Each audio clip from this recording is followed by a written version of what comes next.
आज की जो कहानी है ये उत्तर प्रदेश के बलिया जिले की है और यहाँ पे एक ऐसा विवाह, एक ऐसे शादी की योजना जिसमें एक दुल्हन के सामने लगभग 25 दूल्हे उसे वरमाला करने के लिए खड़े थे और उससे फेरे लगाने की ही जल्दीबाजी में थे। और ये एक ऐसी अद्भुत शादी की पेशकश थी जो कि यूपी सरकार ने ही करवाई थी।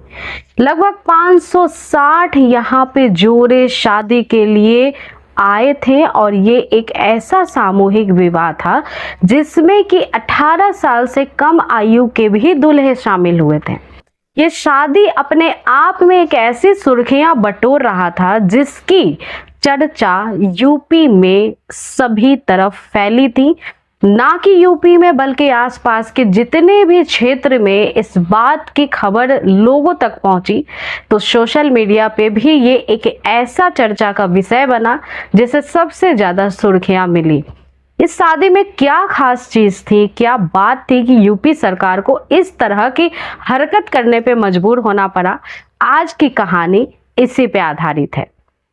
2017 में यूपी में एक योजना योगी सरकार के द्वारा चलाई गई थी जिसमें कि सामूहिक विवाह उन लड़कियों का करवाया जाना था जिनके परिवार वालों को पैसे की जरूरत होती है और पैसे की कमी की वजह से वो अपनी बेटियों की शादी अच्छे से नहीं करवा पाते हैं।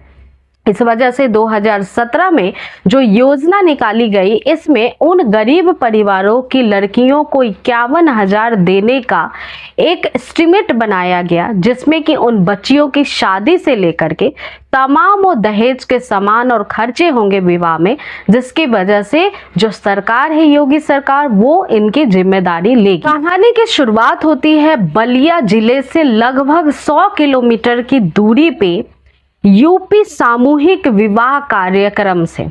इस कार्यक्रम की योजना के अंतर्गत उन लड़कियों की रजिस्ट्रेशन कराई जाती है जिसके परिवार को विवाह करने में, खर्च उठाने में इतनी ज्यादा सक्षमता नहीं है।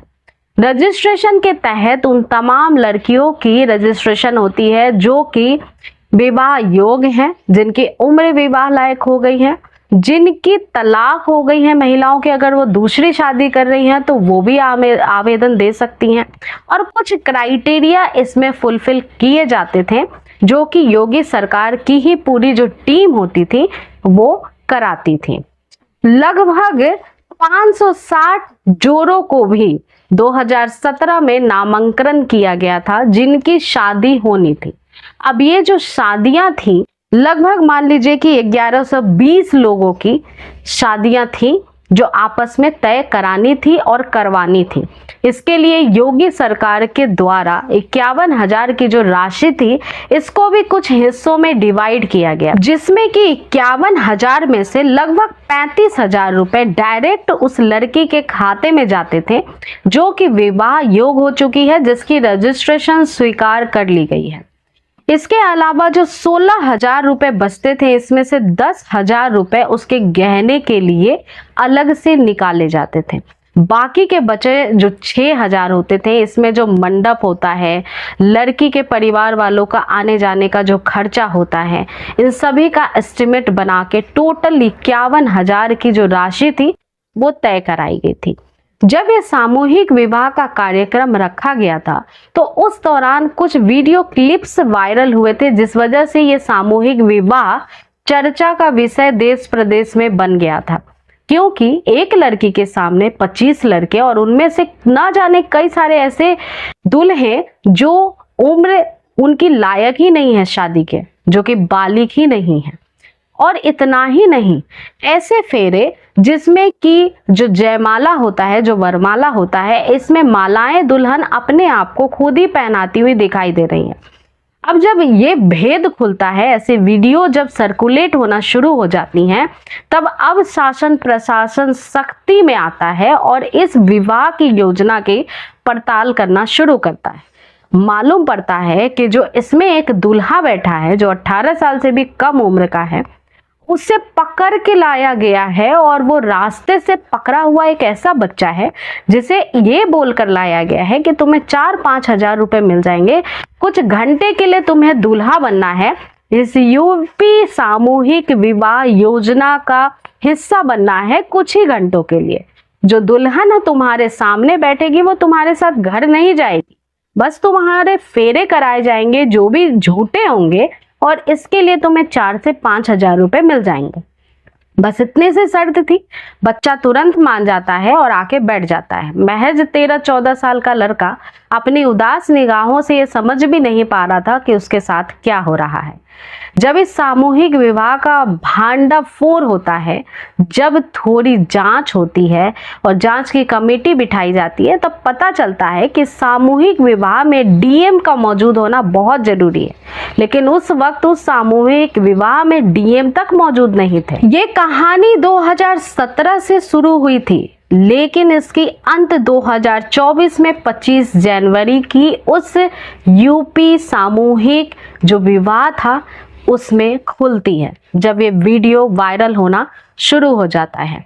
जब जांच थोड़ी आगे बढ़ाई जाती है तब पता चलता है कि दूल्हा ही नहीं, जो आला अधिकारी थे, जो ग्राम पंचायत जो मुखिया होते थे, वह सभी की मिली भगत से ये सामूहिक विवाह का फायदा उठाया जाता था। इनमें उन सभी महिलाओं को जो कि पहले से शादीशुदा हैं, जिनके पहले से बच्चे हैं, जो विवाह लायक भी नहीं है, उन सभी को पकड़ के गांवों से लाया जाता था, ये कहकर कि कुछ पैसे मिलेंगे और कुछ घंटों के लिए तुम्हें विवाह स्थल पे बैठना है और ये सारा नाटक करना है, जैसे कि एक फिल्म की शूटिंग होती है। और ये इस वजह से क्योंकि पैसे की हेरा फेरी सरकारी अधिकारी कर सके। इन सभी तमाम लोगों को 10 से 15 हजार दे दिए जाते थे, खर्चे होते थे, और लगभग 40 से 45 हजार रुपए या उससे कम धनराशि उन सभी अफसरों में बट जाते थे जो इस षड्यंत्र में शामिल थे। चाहे वो छोटे से प्यादे हो या बड़ा सा अफसर हो, सभी इसमें शामिल था, और ये सभी चंद पैसों के लिए ही किया जा रहा था। इसमें न जाने 2017 से जो 2024 तक कई ऐसी शादियां कराई गई थी जो कि बिल्कुल नाजायज थी, जो कि बिल्कुल जायज तरीके से नहीं हुई थी। अब इतने सालों से इन सारे षड्यंत्रों का भांडाफोड़ क्यों नहीं हुआ? तो जब जांच पड़ताल थोड़ी आगे बढ़ी तो पता चला कि ग्राम पंचायत से जो रजिस्ट्रेशन होता था वो सभी की मिली भगत होती थी। रजिस्ट्रेशन दाखिल कराने वाले भी वही लोग, रजिस्ट्रेशन की जितनी पैरामीटर्स थी, जो क्राइटेरिया थी, वो सबको चेक कराने वालों तक भी रिश्वत के पैसे जाते थे, और वो सब बिना चेक किए हुए उन पैरामीटर्स को फुलफिल करके ओके करके आगे भेज देते थे।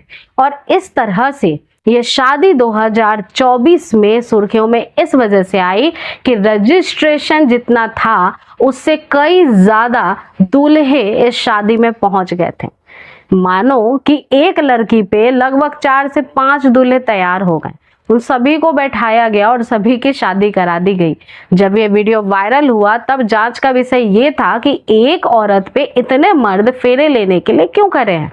तब जाकर इस पूरे साजिश का भांडाफोड़ हुआ और उसके बाद जांच कमेटी लेकिन जब ये पूरा मामला खुलता है, योगी सरकार के संज्ञान में जब ये पूरा मामला आता है, उसके बाद तमाम ऐसे फर्जीवाड़े को सामने लाकर तमाम ऐसे अफसर जो इसमें संलिप्त थे उन्हें पकड़ा जाता है, और जो बच्चियां जो इस बेनिफिट के लिए तैयार थी, जिनको इस ऑफर का लाभ नहीं मिला, उन बच्चियों के साथ जो नाइंसाफी हुई है उसके कोई काउंटिंग है नहीं, लेकिन लिहाजा गलत काम का गलत नतीजा ही निकलता है। इसलिए 2024 में इस यूपी सामूहिक विवाह क्रम की जो भी प्रक्रियाएं थी, जो भी भांडा था, जो भी षड्यंत्र था, वो लोगों के सामने फूट जाता है, और उसके बाद सही तरीके से रजिस्ट्रेशन करा के उन तमाम बच्चियों को लाभ उठाने का मौका मिला जो सच में इस विवाह के योग्य थी, जिनके परिवार के पास इतना पैसा नहीं था कि वो दहेज दे सके, यानी जो भी सामान है वो दे सके बच्ची को या उसके शादी करा सके। तो ये शादी जो थी सामूहिक विवाह, वो अपने आप में एक ऐसी सामूहिक विवाह थी जो चर्चा का विषय बनी, और आज भी शायद ही किसी देश प्रदेश में ऐसी शादियां सामने आई होंगी जहां पे एक दुल्हन के सामने 5 से 25 दूल्हे फेरे लेने के लिए खड़े हों, और फेरे भी लेने का तरीका कुछ ऐसा कि जयमाला का जो माला है वो महिलाएं खुद ही अपने सर में डाल रही हैं। तो आज की कहानी यहीं तक थी। कुछ ऐसी ही अतरंगी कहानियां और क्राइम से जुड़ी हुई कहानियां मैं इस चैनल पे आप सभी के लिए लाती हूं। अगर आप ऐसी कहानियां सुनना चाहते हैं तो आप इस चैनल को सब्सक्राइब कर सकते हैं। ये वीडियो आपको अच्छी लगी है तो इसे ज़्यादा से ज़्यादा शेयर कर सकते हैं और लाइक कर सकते हैं। ऐसी कहानियों के लिए आपके मन में क्या विचार आते हैं सुनने के बाद? ऐसी सामाजिक हमारी जो बुरी मानसिकता के लोग होते हैं वो किस तरीके से किन चीज़ों का फ़ायदा उठा ले जाते हैं जिस पे कोई सोच भी नहीं सकता है। तो आपके क्या विचार हैं ये भी कमेंट सेक्शन में ज़रूर बताएं। तो आज की कहानी यहीं तक थी। इस कहानी का सुनाने का मेरा मकसद आप सभी की भावनाओं को ठेस पहुंचाना नहीं था। आप जहां भी रहें स्वस्थ रहें, सुरक्षित रहें और ऐसी कहानियों से सबक लेते रहें और सचेत रहें। अगली बार फिर से मुलाकात नई कहानी के साथ होगी। मेरा नाम पूजा है। अभी के लिए फ़िलहाल धन्यवाद।